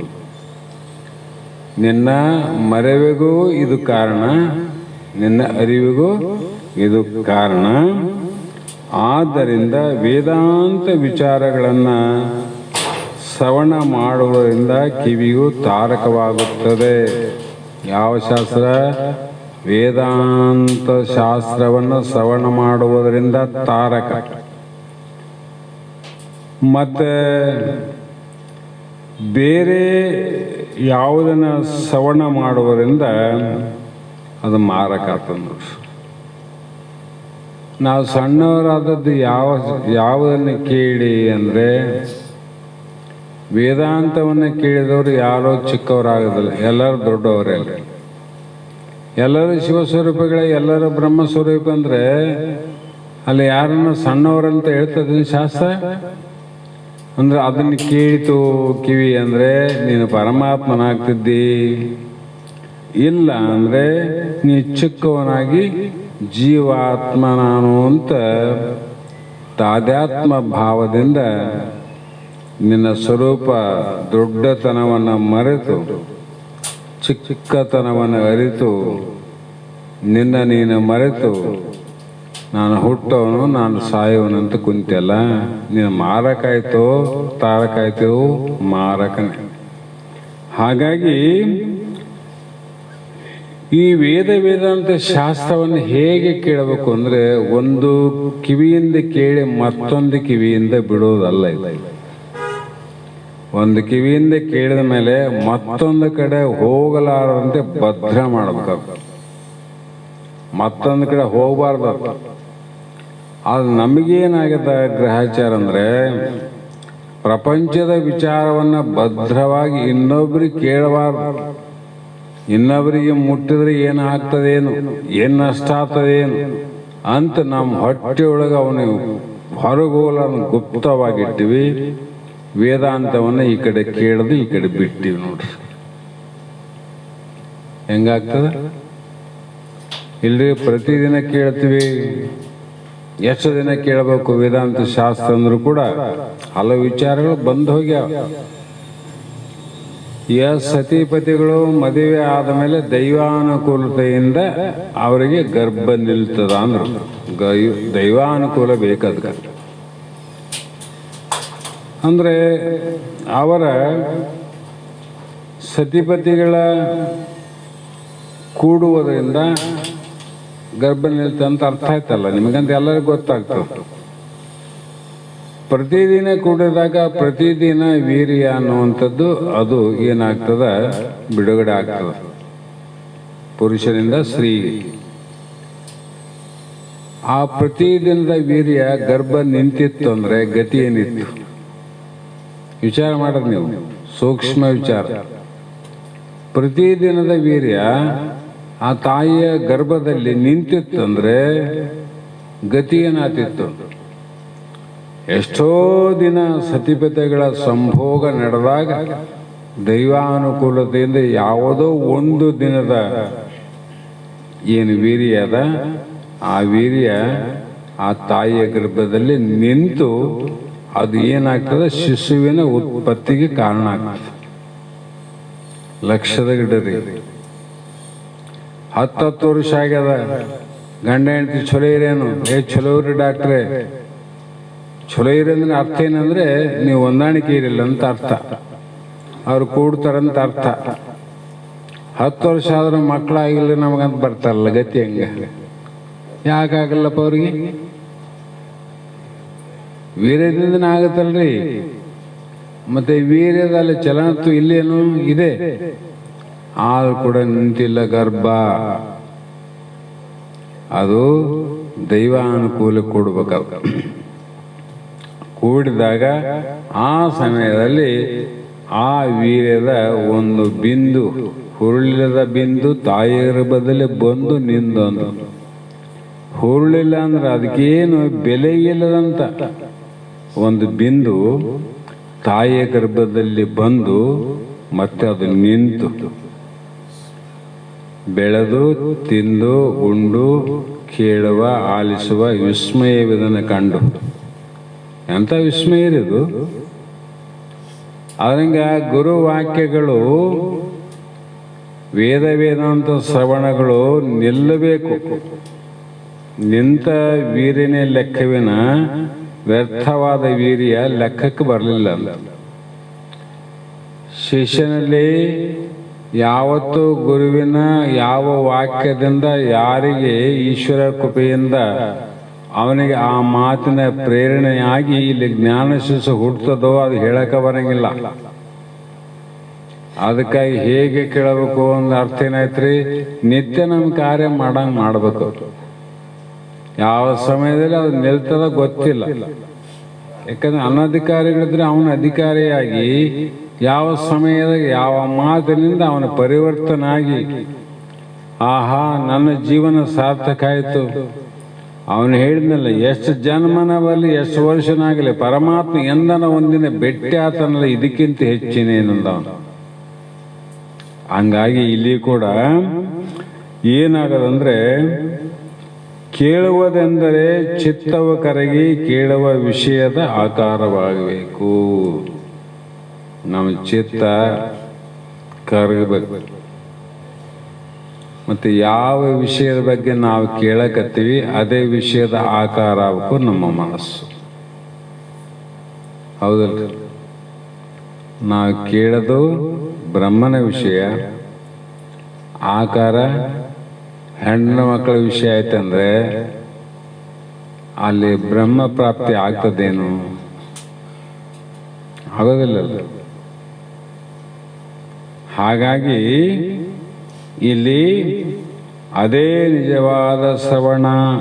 ಯಾವುದು? ಪರೀಕ್ಷಿತ ರಾಜಂದೇ ನಿಜವಾದ ಶ್ರವಣ. ಪಾರಾಯಣರಾದವರು ಯಾರು ಪ್ರವೀಣರಾದವರು ಬಲ್ಲಂತವರು ಕ್ರಮಕ್ರಮವಾಗಿ ಮನನ ನಿಧ್ಯಾಸಗಳಿಂದ ಜ್ಞಾನ ಸಿದ್ಧಿಯನ್ನು ಪಡೆದುಕೊಳ್ಳುತ್ತಾರೆ. ಇವನಿಗೆ ತಕ್ಷಣ ಆಯಿತು, ಅವನಿಗೆ ಕ್ರಮದಿಂದ ಎಳ್ಳನಿತು ಅವನಿಗೆ ಕೂಡ ಜ್ಞಾನ ಸಿದ್ಧಿಯನ್ನು ಮಾಡಿಕೊಳ್ಳಲು ಅವಕಾಶ ಇದೆ. ಆ ಕಾರಣ ಅವರನ್ನು ಕೂಡ ಕಾಲು ಮುರಿದ ಕುರಿಯನ್ನು ಬಿಡದಂತೆ ಹೆಂಗೆ ಹೊತ್ತುಕೊಂಡು ತಿರುಗಿದ ವ್ಯರ್ಥವಾಗಿ ಜೀವನವನ್ನು ಹಾಳು ಮಾಡಿಕೊಳ್ಳುವ ಶಿಷ್ಯರನ್ನಾಗಲಿ ಗುರು ಭಕ್ತರನ್ನಾಗಲಿ ಗುರು ಹೇಗೆ ಮಾಡ್ತಾನ ಅಂತಂದ್ರೆ, ಅದಕ್ಕೆ ನ್ಯಾಯಶಾಸ್ತ್ರಗಳಲ್ಲಿ ಎರಡು ಹೇಳಿರಲ್ಲ. ಯಾವುದು? ಮಾರ್ಜಾಲ ಕಿಶೋರ ನ್ಯಾಯ, ಮತ್ತು ಇನ್ನೊಂದು ಮರ್ಕಟ ಕಿಶೋರ ನ್ಯಾಯ ಅಂತ. ಮರ್ಕಟ ಅಂದ್ರೆ ಕೋತಿ, ಕಿಶೋರ್ ಅಂದ್ರೆ ಮರಿ ಸಂಸ್ಕೃತ ಭಾಷೆ. ಮಾರ್ಜಾಲ ಅಂದ್ರೆ ಬೆಕ್ಕು, ಕಿಶೋರ್ ಅಂದ್ರೆ ಬೆಕ್ಕಿನ ಮರಿ. ಬೆಕ್ಕು ಹೇಗೆ ರಕ್ಷಣೆ ಮಾಡ್ತದ, ಮರ್ಕಟ ಹೇಗೆ ರಕ್ಷಣೆ ಮಾಡ್ತದ ಮರಿ? ವ್ಯತ್ಯಾಸ ಅದಲ್ಲ. ಅದರಂತೆ ಇಲ್ಲಿ ಕೂಡ ಗುರು ಶಿಷ್ಯನನ್ನ ಅಪ್ಪಿಕೊಂಡು ಅವನ ಕೈ ಬಿಡಲಾರದೆ ರಕ್ಷಣೆ ಮಾಡಿ ಅವನಿಗೆ ಏನೊಂದೋ ತೊಂದರೆ ಆಗದು, ಬಾಧೆ ಆಗದಂತೆ ತಾನೇ ರಕ್ಷಣೆ ಮಾಡಿ ಅದನ್ನು ಸಲಹುತ್ತಾನಲ್ಲ. ಅದರಂತೆ ಇಲ್ಲಿ ಗುರು ಅನಂತ ಸಿದ್ಧಿಯನ್ನು ಪಡೆದುಕೊಳ್ಳುತ್ತಾನೆ. ಈ ಶ್ರವಣದಿಂದ ಏನಾಗ್ತದ್ರಿ ಅಂದ್ರೆ, ಶ್ರವಣ ಕೇಳೋದು ಅಂದ್ರೆ ಏನಾಗ್ತದ ಏನಾಗ್ತದಂತ ನಾವು ಪ್ರಶ್ನೆ ಮಾಡಬೇಕಾಗಿಲ್ಲ. ಕೇಳೋದ್ರಿಂದ ಏನೇನಾಗ್ಯದ ಗೊತ್ತದಲ್ಲ, ಕೇಳೋದ್ರಿಂದ ಆಗ್ಯದಲ್ಲ. ಮತ್ತ ಹೆಣ ತಂದವನ ಸುದ್ದಿಯೇ ಮೇಲಂತ ಹೇಳಿವಲ್ಲ ಭಾಳ ಸಲ. ಸತ್ತ ಸುದ್ದಿಯನ್ನ ತನ್ನಂತ ಒಬ್ಬ ವ್ಯಕ್ತಿಯ ಮಾತನ್ನ ಕೇಳಿದ್ರೆ ಇಲ್ಲಿ ಗುಳು ಅಂತ ಅಳ್ತೀವಿ ನಾವು. ಸತ್ತವ್ರು ನೋಡಿವೇನು? ನೋಡಿಲ್ಲ. ಸತ್ತವನು ಸುದ್ದಿ ತಂದನ, ಅವನಾದ್ರೆ ಕೇಳ್ರಿ, ಅಲ್ಲಪ್ಪ ಎಷ್ಟು ಗಂಟೆಗೆ ಸತ್ತ, ಏನಾಗಿತ್ತು?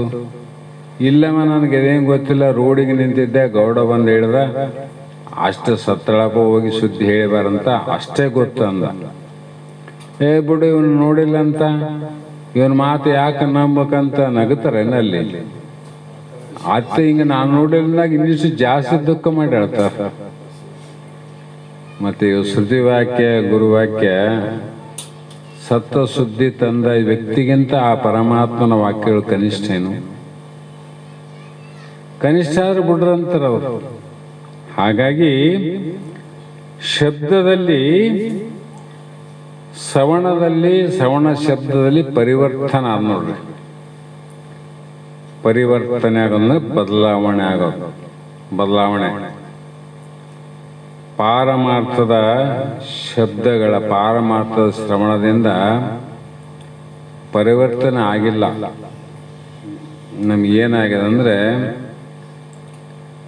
ಬದಲಾವಣೆ ಆಗದೆ ಮತ್ತಿಷ್ಟು ನಮ್ಮ ಸಂಸ್ಕಾರಗಳು ಬಲಾಗೆ ವಿನ ಬದಲಾವಣೆ ಆಗಿಲ್ಲ. ಪ್ರಪಂಚದ ಸಂಸ್ಕಾರಗಳೇನಾವ ಅವು ನಮ್ಮಲ್ಲಿ ಹುಟ್ಟಿದ ತಕ್ಷಣ ಮಗುವಿನಲ್ಲಿ ಬಂದವಿಲ್ರಿ, ಬಂದವ ಇಲ್ಲ. ಮತ್ತೆ ಆ ಜನ್ಮದಲ್ಲಿ ಇದ್ದಂಥ ಸಂಸ್ಕಾರ ಈ ಜನ್ಮದಲ್ಲಿ ಬಂದವಂದ್ರೆ ಬದಲಾವಣೆ ಆಗಿಲ್ಲ ಅಂತ ಅರ್ಥ ಆಯ್ತು. ಬದಲಾವಣೆ ಆಗಿಲ್ಲ. ಬದಲಾವಣೆ ಆಗಿತ್ತಂದ್ರೆ ಹುಟ್ಟಿದ ತಕ್ಷಣ ಆ ಕರು ಆ ತಾಯಿ ಹತ್ರ ಹೋಗಿ ಹಿಂದಿನ ಕಾಲಿನ ಮಧ್ಯದಲ್ಲಿ ಕೆಚ್ಚಲಲ್ಲಿ ಹಾಲನ್ನು ಕುಡಿಲಿಕ್ಕೆ ಪ್ರಯತ್ನ ಮಾಡ್ತಿದ್ದಿಲ್ಲ. ಹಿಂದಿನ ಜನ್ಮ ಬಿಟ್ಟು ಈ ಜನ್ಮಕ್ಕೆ ಬಂದಲ್ರಿ. ಅದಕ್ಕೆ ಯಾರು ಹೇಳ್ಕೊಟ್ರು? ಸಂಸ್ಕಾರ. ಅಂದ್ರೆ ಆ ಸಂಸ್ಕಾರನೇ ಬಲ ಆಗ್ಯದ, ಕಡಿಮೆ ಏನಾಗಿಲ್ಲ. ಅದು ಹಾಲು ಕುಡಿಯೋದು ಆಯ್ತಲ್ಲ, ಹೌದಲ್ಲ. ಆದರೆ ವೇದಾಂತ ಶಾಸ್ತ್ರದ ವಾಕ್ಯಗಳಿಂದ ಬದಲಾವಣೆ ಆಗ್ತದೆ, ಪರಿಪೂರ್ಣತೆ ಆಗ್ತದೆ. ಹಾಗಾಗಿ ಶಬ್ದದಲ್ಲಿ ಅಂಥ ಶಕ್ತಿ ಇದೆ, ಅದನ್ನು ಶಬ್ದಾಶಕ್ತಿ ಅಂತಾರಂತ. ಶಬ್ದದಲ್ಲಿ ಎಂಥ ಶಕ್ತಿ ಇದಂದ್ರೆ ಅಮೋಘವಾದಂಥ ಶಬ್ದದಲ್ಲಿ ಶಕ್ತಿ ಅದ. ಅದಕ್ಕೆ ಉದಾಹರಣೆ ಹೇಳ್ತಾರೆ ಅವರು. ಒಬ್ಬ ಗುರುವಿಗೆ ತಮ್ಮ ಶಿಷ್ಯರಿಗೆ ನಿರಂತರ ವೇದಾಂತ ಬೋಧೆಯ ಹೇಳುವ ಪದ್ಧತಿಯನ್ನು ನಾವು ಹೆಂಗೆ ಇಟ್ಟುಕೊಂಡಿವಿ ಹಂಗ ಅವರು ಇಟ್ಕೊಂಡಿದ್ರು. ಒಂದು ದಿವಸ ಆಶ್ರಮಕ್ಕೆ ಒಬ್ಬ ಸರ್ಕಾರಿ ಅಧಿಕಾರಿ ಬಂದು ಗುರುಗಳು ಹೇಳುವ ಪ್ರಸಂಗವನ್ನ ಶಾಸ್ತ್ರವನ್ನು ಕೇಳ್ತಾ ಇದ್ದ. ನಾ ಭಾಳ ಸಲ ಹೇಳಿನ, ಮತ್ತೊಮ್ಮೆ ಹೇಳ್ತೇನೆ. ಮುಗಿದ ಮೇಲೆ, ಸ್ವಾಮಿ ಇಲ್ಲಿವರೆಗೂ ನಿಮ್ಮ ಶಾಸ್ತ್ರವನ್ನು ಕೇಳಿದೆ, ಆದರೆ ಕೆಲಸವಿಲ್ಲದೆ ಬರೀ ಮಾತುಗಳನ್ನು ಹೇಳುವುದರಿಂದ, ಅವರು ಕೇಳುವುದರಿಂದ ಏನು ಪ್ರಯೋಜನ? ಆಚರಣೆ ಬೇಕಲ್ಲ ಅಂದ. ಬರೀ ಶಬ್ದದಿಂದ ಏನಾಗ್ತದೆ ಬದಲಾವಣೆ? ಏನಾಗೋದಿಲ್ಲ. ಅದಕ್ಕೆ ಆಚರಣೆ ಏನೇನು ಬೇಕಲ್ಲ. ನಿಮ್ಮಲ್ಲಿ ಆಚರಣೆ ಬೇಕು, ಕೇಳಿದವ್ರಲ್ಲಿ ಆಚರಣೆ ಬೇಕು. ಬರೀ ಶಬ್ದ ಕೇಳೋದ್ರಿಂದ ಏನು ಪರಿವರ್ತನೆ ಆಗ್ತಪ್ಪ ಎಂದು ಅಂದಾಗ, ಆಗ ಆ ಮಾತನ್ನು ಕೇಳಿ ಗುರುಗಳು ಹೇಳಿದ್ರು, ಆ ಶಿಷ್ಯನ ಕರೆದು, ತಮ್ಮ ಶಿಷ್ಯನ ಕರೆದು, ಈಗ ನಮ್ಮಲ್ಲಿ ಮಾತನ್ನು ಕೇಳಿ ಹೋಗಿ ಅಲ್ಲಿ ಕುಂತನಲ್ಲ, ಅವನ್ನ ಏನು ಮಾಡ್ರಿ, ನೇರವಾಗಿ ಹೇ ದುಷ್ಟ, ಈ ಸ್ಥಳವನ್ನು ಬಿಟ್ಟು ತಕ್ಷಣ ನೀವು ಹೋಗು ಅಂತ ಹೇಳ್ಬೇಕಷ್ಟೆ. ಸರ್ಕಾರಿ ಆಫೀಸರ್ ಹತ್ತ ಸರ್ ಅನ್ಬೇಡ್ರಿ. ಆಮೇಲೆ ಬದ್ಮಾಸ್ ಅಥವಾ ದುಷ್ಟ, ಈ ಜಾಗ ಬಿಟ್ಟು ಹೋಗು ನೀನು ಅಂತ ಹೇಳ್ರಂದಾಗ, ಅದನ್ನೇ ಕೇಳಿ ಅಧಿಕಾರಿಯು ಏನು ಮಾಡಿದ, ಇವ್ರು ಹಂಗೆ ಹೇಳಿದ್ರು ಗುರುಗಳು ಹೇಳ್ದಂಗೆ. ಅದು ಕೋಪನೇ ಬಂತು ನೋಡ್ರಿ. ಕೋಪ ಬಂತು. ಉದ್ರೇಕಾದ ಕೆಟ್ಟ ಕೆಟ್ಟ ಮಾತುಗಳನ್ನು ತಾನು ಆಡಲಾರಂಭಿಸಿದ. ಆಗ ಗುರುಗಳು ಅವನನ್ನ ಮತ್ತೆ ಶಾಂತಿ ಕರೆದು, ಮಹಾಶಯ, ನಾನು ಒಂದು ಮಾತನ್ನು ಆಡಿದ್ರಿಂದ ನಿನಗೆ ಎಷ್ಟು ಪರಿವರ್ತನೆಯಾಗಿ ಎಷ್ಟು ಮಾತುಗಳು ಹುಟ್ಟಿದವಲ್ಲ ಅಂದ. ನಾನು ಹೇಳಿದ್ದು ಒಂದೇ ಮಾತ, ಇಷ್ಟು ಶಬ್ದಗಳು ನಿನ್ನೆ ಹುಟ್ಟ್ಯಾವಂದ್ರೆ ನನ್ನ ಒಂದು ಶಬ್ದದಿಂದ ಪರಿವರ್ತನೆ ಆಗಿದಂತೋ ಇಲ್ಲಂತೋ. ಆಗ ಈ ಪರಿವರ್ತನೆ ಹೇಗಾಯ್ತು ಅಂತ ಕೇಳಿದ್ರು. ಏನು ಆಚಾರ ಮಾಡಿಲ್ಲ, ನಮ್ಮವ್ರು ಬಂದು ಇನ್ನು ಕುತ್ತಿ ಕೈ ಹಿಡದಿಲ್ಲ, ದೊಬ್ಬಿನೇ ಇಲ್ಲ, ಮತ್ತು ಏನು ಆಚಾರ ಏನು ಮಾಡಿಲ್ಲ, ಬರೀ ಶಬ್ದದ ವಿಚಾರದಲ್ಲಿ ಆಯ್ತಿಲ್ಲ ನಿನಗೆ. ಆವಾಗಂದ, ಹೌದ್ರಿ ಅಂದ. ಈ ಶಬ್ದ ಹಿಂಗೆ ನೋಡಂದ, ಈ ಶಬ್ದನೂ ಹಿಂಗೆ ಪರಿವರ್ತನೆ ಮಾಡೋದು, ಜೀವಾತ್ಮನನ್ನ ಪರಮಾತ್ಮನಾಗಿ ಮಾಡ್ತಾವ, ಅವನ ಆಚಾರಗಳನ್ನ ಬದಲಾವಣೆ ಮಾಡ್ತಾವ, ಅವನ ವಿಚಾರಗಳನ್ನ ಬದಲಾವಣೆ ಮಾಡ್ತಾವ. ಅದಕ್ಕಾಗಿ ನೋಡಿರಿ, ಹೊರಗೆ ನೂಕದ ಕೇವಲ ಶಬ್ದವನ್ನು ಕೇಳಿದ ಮಾತ್ರಕ್ಕೆ ನಿಮ್ಮಲ್ಲಿ ಪರಿವರ್ತನೆ ಆಯಿತಲ್ಲ. ಇದೇ ಶಬ್ದ ಶಕ್ತಿ ಕೇಳಿದ ಪ್ರತಿಯೊಂದು ಶಬ್ದವು ತನಗೆ ಯೋಗ್ಯವಾದ ಪ್ರತಿಫಲವನ್ನು ತೋರಿಸಿಯೇ ತೀರುತ್ತದೆ. ನಿನ್ನ ತೋರ್ತಲ್ಲೀಗ ಅದ ಪ್ರತಿಯೊಬ್ಬರಲ್ಲಿ ಕಾಣಿಸ್ತದ. ಹಾಗಾಗಿ ಮಾತಿನಲ್ಲಿ ಅಂತಃಕರಣ ವೃತ್ತಿಯನ್ನು ಬದಲಾಯಿಸುವ ಶಕ್ತಿ ಇದೆ. ಮನುಷ್ಯನ ಬದಲಾಯಿಸುವಂತ ಬಹಳ ಅವ, ಅದಕ್ಕೇನು ಗುರುವಾಕ್ಯಗಳು ಬೇಕಾಗಿಲ್ಲ. ಬಟ್ಟೆ ಬದಲಾಯಿಸ್ತೀವಿ, ಚಪ್ಪಲಿ ಬದಲಾಯಿಸ್ತೀವಿ, ಇನ್ನೂ ಏನೇನೋ ಬದಲಾಯಿಸ್ತೀವಿ. ಆದ್ರೆ ಅಂತಃಕರಣದಲ್ಲಿ ಏನದ ಅಂದ್ರೆ ವೃತ್ತಿ ಅದ. ಅಂತಃಕರಣದಲ್ಲಿ ವೃತ್ತಿ ಅಂದ್ರೇನು? ಅದು ಕಾರ್ಯ ಅದ. ಕೇಳಂಗಿಲ್ಲ, ಏನು ಸರ್ ನಿಮ್ಮ ವೃತ್ತಿ ಏನು? ಕೆಲವು ಮಂದಿ ನಾವು ಇಂಜಿನಿಯರ್ ಅಂತ ಹೇಳ್ತಾರೆ, ಇನ್ನು ಕೆಲವರು ಇಲ್ಲ ನಾ ರೈತ ಅಂತಾರೆ, ಇನ್ನು ಕೆಲವರು ವಿಜ್ಞಾನ ಅಂತಾರೆ, ಕೆಲವರು ಡಾಕ್ಟ್ರು ಅಂತಾರೆ. ಅದು ವೃತ್ತಿ. ಆದರೆ ಅಂತಃಕರಣ ವೃತ್ತಿ ಏನು? ಮನಸ್ಸಿನಲ್ಲಿ ಸಂಕಲ್ಪ ವಿಕವೇ ಮನಸ್ಸಿನ ವೃತ್ತಿ. ಇದು ಬೇಕು, ಇದು ಬೇಡ ಅನ್ನುವ ಏನ ವೃತ್ತಿ, ಇದು ಮನಸ್ಸಿನ ಧರ್ಮ. ನಿಶ್ಚಯ ನಿರ್ಣಯ ಮಾಡುವುದು ಬುದ್ಧಿಯ ಧರ್ಮ. ಸ್ಮೃತಿ ವಿಸ್ಮೃತಿ ಮಾಡೋದು ಚಿತ್ತದ ಧರ್ಮ. ನಾನು ನಾನು ನಾನು ಅನ್ನುವುದು ಅಹಂಕಾರದ ಧರ್ಮ. ಈ ಮಾತುಗಳು ಏನು ಮಾಡ್ತಾವಂದ್ರೆ ಅವರ ಧರ್ಮವನ್ನು ಪರಿವರ್ತನೆ ಮಾಡ್ತವೆ. ಇದು ಬೇಕು ಬೇಡ ಅನ್ನುವ ಸಂಕಲ್ಪವನ್ನು ತೆಗೆದು ಹಾಕ್ತದೆ. ನಿಶ್ಚಯ ನಿರ್ಣಯವನ್ನು ಕೂಡ ಬುದ್ಧಿ ಮಾಡ್ತದಲ್ಲ, ಅದನ್ನು ಕೂಡ ಎಲ್ಲಿ ಮಾಡಬೇಕು ನಿಶ್ಚಯ, ಯಾವುದನ್ನು ನಿರ್ಣಯ ಮಾಡಬೇಕು, ಸತ್ಯವನ್ನು ನಿರ್ಣಯ ಮಾಡೋದು, ಅಸತ್ಯವನ್ನು ಬಿಟ್ಟು ಹಾಕೋದು, ಅದು ಮಾಡ್ತದೆ. ಹೀಗೆ ಬದಲಾಯಿಸುವ ಶಕ್ತಿ ಇದೆ. ಮಾತಿನಿಂದ ಲಾಭವಿಲ್ಲವೆಂಬ ಮಾತು ತಪ್ಪು. ಮಾತಿನಿಂದ ಏನು, ಬರೀ ಮಾತಿನಿಂದ ಏನು ಲಾಭ ಆದಂದ್ರೆ ಸರಿಯಾಗಿ ಶಾಸ್ತ್ರ ಕೇಳೆಲ್ಲ ಕಂಡಂಗೆ ಮಾತಾಡ್ತಾರಂತ, ಲಾಭ ಆಗಿದಲ್ಲಿ. ಅದೇ ರೀತಿ ಇಲ್ಲಿಗೆ ಏನಾಯ್ತು ಅಂದ್ರೆ, ಈ ಪ್ರಕರಣ ಕ್ಷೇತ್ರಜ್ಞಾನವಂತ ಪ್ರಕರಣ ಇಲ್ಲಿ ಮುಗೀತು ಅನ್ನುವಂಥ ಮಾತನ್ನು ಹೇಳ್ತಾ, ಇಲ್ಲಿ ಸಮಯನೂ ಕೂಡ ಆಗ್ತಾ ಬಂದ ಕಾರಣ ಇವತ್ತಿನ ನಮ್ಮ ಸತ್ಸಂಗದಲ್ಲಿ ಭಾಗಿಯಾದಂಥ, ನಾವು ಆಗಾಗ ಹೇಳ್ತಾ ಇರ್ತೀವಿ ಇಂಡಿಯವರು ಅಂತೀವಿ. ಅವರಿಗೆ ಅವ್ರ ಊರ ಹೆಸರು ಹೇಳೋದು ಗೊತ್ತಾಗಲ್ಲ ಅಂತೇಳಿ ಇಂಡಿ ಅಂತೀವಿ. ಹಾಗಾಗಿ ನಿನ್ನೆ ದಿನ ಅವರು 9:30 ಸುಮಾರು ಇಲ್ಲಿಗೆ ಬಂದು ನಮ್ಮ ಜೊತೆಯಲ್ಲಿ ಎಲ್ಲ ಇಡೀ ರಾತ್ರಿ ಕೆಲವು ಸಮಯ, ಹಗಲಿನ ಎಲ್ಲ ಪೂರ್ಣ ಸಮಯವನ್ನು ನಮ್ಮ ಜೊತೆಯಲ್ಲೇ ಕಳೆದು ಮತ್ತೆ ಮಲ್ಲಾಪುರ ಮಠಕ್ಕೆ ಹೋಗಿ, ಯಾಕೆ ಹೋಗಿದ್ವಿ ಅಂದರೆ ಅವರ ಉದ್ಘಾಟನೆ ಮಾಡುವಾಗ, ಮೂರ್ತಿ ಪ್ರತಿಷ್ಠಾಪನೆ ಮಾಡುವಾಗ ಮಲ್ಲಾಪುರಕ್ಕೆ ಅಲ್ಲಿಂದ ಬಂದಿದ್ರು. ಆಮೇಲೆ ಪಕ್ಕದವರು ಬರಲಿಕ್ಕಾಗಲಿಲ್ಲ, ಅವರು ಅಲ್ಲಿ ಇಂಡಿಯಿಂದ ಓಡಿ ಬಂದರು. ಹಾಗೆ ಮತ್ತೆ ಮಠದಲ್ಲಿ ಆದ ಬದಲಾವಣೆಯನ್ನು ಅವರು ನೋಡಲಿ ಅಂತಕ್ಕಂಥ ವಿಚಾರದಿಂದ ಪರಮೇಶ್ವರ, ನಾವು ನಮ್ಮ ತೋಟಿ ಸಾಹೇಬರು ಹೋಗಿ ಬಂದ್ವಿ. ಅವರು ಇದರಲ್ಲಿ ಹೇಗೆ ಪರಿಚಯ ನಮಗಂದರೆ, ಅವರು ನಮ್ಮ ಭಕ್ತರು ಅಲ್ಲ, ಮೊದಲು ನಮ್ಮ ಶಿಷ್ಯರು ಅಲ್ಲ, ಮತ್ತು ಪರಿಚಯದವರು ಅಲ್ಲ, ಯಾವುದೋ ಒಂದು ಸಂಬಂಧ ಇಲ್ಲದಂಥ ವ್ಯಕ್ತಿಯವರು.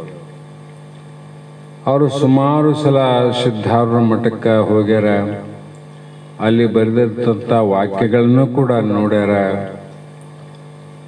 ಎಷ್ಟೋ ಗ್ರಂಥಗಳನ್ನು ಕೂಡ ಖರೀದಿ ಮಾಡ್ಯಾರ, ಗ್ರಂಥವನ್ನು ಕೂಡ ನೋಡೋ ಪ್ರಯತ್ನ ಮಾಡ್ಯಾರ.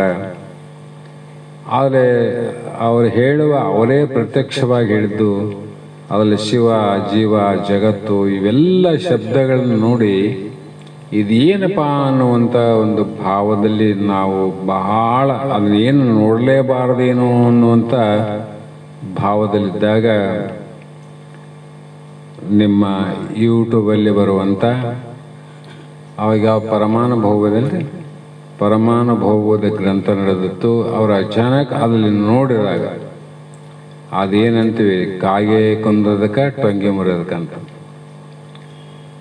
ಆವಾಗ ಅಲ್ಲಿ ವಿಚಾರ ಅದೇ ಬಂದಾಗ ಅವರು ಆಶ್ಚರ್ಯವಾಗಿ ನಮಗೆ ಫೋನ್ ಮಾಡಿ ಅವ್ರು ಹೇಳೋ ಮಾತನ್ನೇ ಕೇಳಬೇಕು ನೀವು. ಆ ಸಮಯದಲ್ಲಿ ನಾನು ಕೇಳೀನಿ, ನಾನು ಈಗ ಹೇಳ್ತೀನಿ, ಯಾಕಂದ್ರೆ ಅವ್ರು ಎದುರಿಗೆ ಯಾರಲ್ಲ, ಅದಕ್ಕೆ ಹೇಳ್ಬೇಕಾಗ್ಯದ.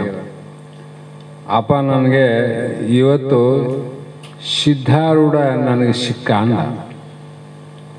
ಏನಾಯ್ತು ಬಂದೆ, ಹೀಗೆ ಆಯ್ತ್ರಿ, ಆದರೆ ಇವತ್ತಿನ ದಿನ ಅಪ್ಪ ನನ್ನ ಕೈ ಬಿಡಲಿಲ್ಲ.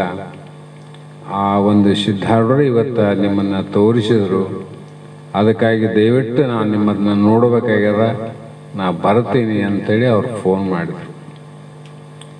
ಆವತ್ತಿನ ವಿಚಾರವೇನದ ಇವತ್ತಿನವರೆಗೂ ಕೂಡ ಎಷ್ಟೇ ದೂರ ಇರಲಿ, ಅವರು ನಾನು ಆಗಲೇ ಹೇಳಿದ್ನಿ, ಕೆಸರಿನಲ್ಲಿ ಬೆಳೆದಂಥ ಕಮಲದ ಮೇಲಿನ ಹೂವು ಆ ಕೀಟ ಬರಬೇಕಾದ್ರೆ ಅಲ್ಲೇ ಕೆಸರಾಗಿದ್ದಿಲ್ಲ, ಅದು ಎಲ್ಲೋ 12 ಗಾಂವ ದೂರ ಇದ್ದಿದ್ದು ಅಲ್ಲಿ ಬಂದು ಅದನ್ನು ತೂತು ಹಾಕಿ ಅದರ ಒಳವಕ್ಕು ಮಗ್ನವಾಗಿ ನಾ ಸಾಯ್ತೀನಿ ಅನ್ನೋ ಕಲ್ಪನೆ ಇಲ್ಲದೆ ಅಲ್ಲೇ ಹೆಂಗೆ ಗಟ್ಟಿಯಾಗಿರ್ತದೋ ಅದೇ ಪ್ರಕಾರವಾಗಿ ಅಂಥ ವೃತ್ತಿಯಲ್ಲಿ ಇರ್ತಕ್ಕಂಥವರು ಪ್ರಥಮದಲ್ಲೇ ಅವರ ಕುಟುಂಬ ಸಹಿತವಾಗಿ ಎಲ್ಲರೂ ಬಂದು ಭೇಟಿಯಾಗೋದ್ರು. ಪ್ರತಿ ವರ್ಷ ಆಯಾ ಕಾರ್ಯಕ್ರಮಕ್ಕೆ ಅವರು ಓಡಿ ಬರ್ತಾರೆ, ಮಾನವಿ ಕಾರ್ಯಕ್ರಮಕ್ಕೆ ಬರ್ತಾರೆ. ಇವತ್ತು ಕೂಡ ನಿನ್ನೆ ಫೋನ್ ಮಾಡಿದ್ರು, ಅಪ್ಪ ನಾ ಬರ್ತೀನಿ, ಭಾಳ ದಿನ ಆಯಿತು ಅಂದರು. ಯಾವಾಗಾದರೂ ಬರ್ರಿ ಅಂತ ಹೇಳ್ತೀವಿ.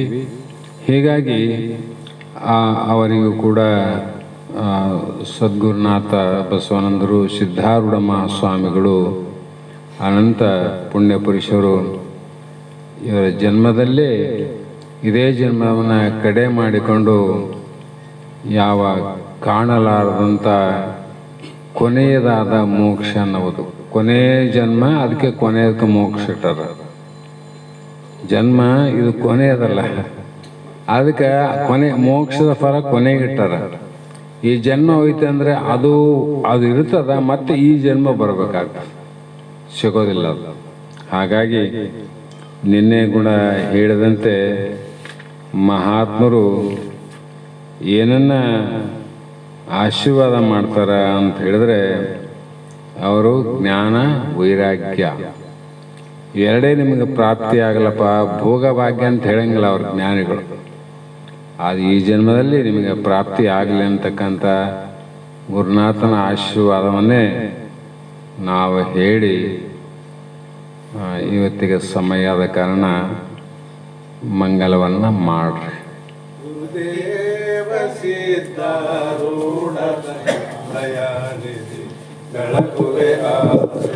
ಯಾಕೆ ಧ್ವನಿ ಹೆಂಗಾಗಿವಲ್ಲ? ಗುರುದೇವ ಸಿದ್ಧಾರೂಢ ದಯಾನಿಧಿ